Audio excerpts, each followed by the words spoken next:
Hey guys, Professor Bill, Comic Book University, and Amazing Spider-Man issue number 43. I really liked this one. It had a really adorable ending, all right? If you saw the previous issue, I think that you understand where in general this could be going. It went a little bit differently. I still enjoyed it. Wow. Better than I could have expected. All right, Nick Spencer is the writer, Ryan Oatley on pencils, Cliff Rathburn and Ryan Oatley doing the inks, Nathan Fairbairn and Dee Cunniffe doing the colors, VC's Joe Caramagna doing the letters, and Ryan Oatley and Nathan Fairbairn doing the cover art. A couple of people doing the variant cover. Okay, it is what it is. Bang! Digging it. Spider-Man was created by Stan Lee with art by Steve freaking Ditko, baby. So Anthony Gambino doing the design. So we've of course got Gog running around and he's trying to freaking murder everybody. But is he really? Because we just got the story recently of what Gog actually is, what his situation is, and that he's just a poor, scared little creature. And he's so cute. He's so cute. Why do you hate a face like that? Anyway, but he's big now and he's scary because he is scared. And everything that he's doing for the most part is reacting. And he's trying to protect this, what is it, the Tablet of Life, I think it is. This tablet, you know, it's pretty important, and they're able to get their hands on it. The problem is that there's a very real problem I dig on this. Boomerang's trying to get out of here. He's trying to escape. He's like, run for your lives, you know, boot jet away for your lives. The problem is, like Spider-Man says, he thinks he's escaping. All he's actually doing is leading Gog to the surface where there's a whole bunch of innocents. Digging that. Definitely digging on that. That was cool, man. Because that is the kind of mistake that can happen in superheroing. I know, because all the time I've superheroed, but you get what I'm saying, right? This is the kind of mistake that you could wind up leading to, and it was very realistic. And despite throwing in a couple little, you know, chides of humor here and there, I was impressed by how serious the book was, yet how cute it was, and how, you know, the humor in there was just pickled just nicely, you know?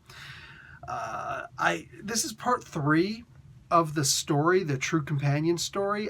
I don't know if there's going to be a part 4. It doesn't look like it. It looks like there's just 3 parts, which doesn't make me upset.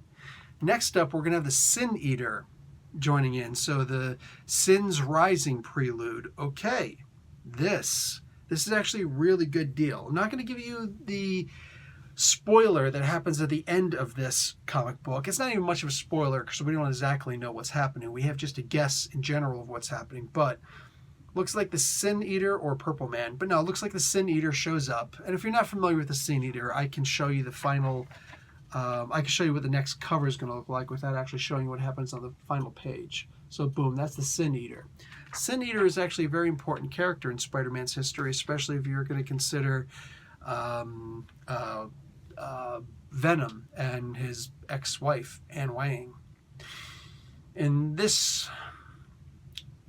what's about to happen, I feel like so much of this is about to fold into the Centipede dude, Kindred, his name is, which is good because it's been going on for a while. There have been little hints and rumors of it. You know, there's only, you know, come on, man. At some point, you got to get to the damn story, right? We're freaking 43 issues into it. But that being said, I think we're finally going to start delving into this. Like I said, Sin Eater could probably be the perfect character to pull in here. Sin Eater, the guy who's going to eat your sins, so to speak, who's going to absolve you of all your sins. I'm wondering, what sins is Spider-Man capable of? What is he apparently culpable of in light of who the Kindred character is? This could really go someplace awesome. I'm going to go someplace awesome too. It's called the kitchen to get some breakfast because I'm hungry. So talk to you all later. I seriously enjoyed this comic book. I'm really loving this run. Some of the art in here, man. I do want to really quickly point out, this is not the only time I just happened to open up to a page, and it was just another one of those pages where Oatley is drawing. I know it's not exactly like Todd McFarlane. Nobody's going to draw exactly like Todd McFarlane, just as nobody's going to draw exactly like Ryan Oatley, but this is a very McFarlane-esque tribute style, homage style to the way that McFarlane would actually draw. Everybody's always trying to draw on those webs after McFarlane had drawn them. Even though some people were complaining, most people were just like, no, that's actually the coolest Spider-Man ever. I want to do that also. And Oatley is obviously doing, the same thing as he has before. I just see that. I don't know what it is, man. I see that, and despite the idea that the art is already really good all throughout this comic book, I love Oatley's art. But that's something where if I see that, I could forgive any little misstep or mistake in the comic book as far as the art's concerned. Something as far as the writing is concerned, it looks like Spider-Man was actually Boomerang was actually to Spider-Man's left, and he calls out, "Hey, on your left." It seems to me like he's making a reference to the movie. Captain America constantly saying to Falcon, "On your left." He's like, "Don't say it, don't say it." And then towards the end of Endgame, Cap, "On your left."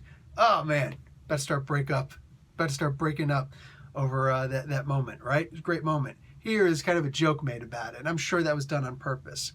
But he was actually on his left. He's like, "Actually, I meant on your right." So I'm going to go for a no prize here. And I'm going to say that Boomerang is so dumb, much as I love the character, especially now. I've never loved Boomerang the way that I love the character right now. Please don't ever become a bad guy again, right? Let him be the new hero, because I really love seeing this character written this way. Anyway, can we have a Boomerang solo series by Spencer if he ever gets tired of writing Spider-Man? I'm saying, but please don't get tired of writing Spider-Man anytime soon. Anyhow, I feel like, dude, this is... What if he really is just that dumb that he says, "Hey, man, on your left, actually on your right, my left, but it's like, but he's really on your right. You're just really that bad with directions." What do you say? Is this no prize material right here? My head can't good enough? Here's hoping. Here's hoping somebody that has the ability to issue a no prize officially sees that. And I'm out. All right, guys. Good comic book. Professor Bill, Comic Book University. Class dismissed.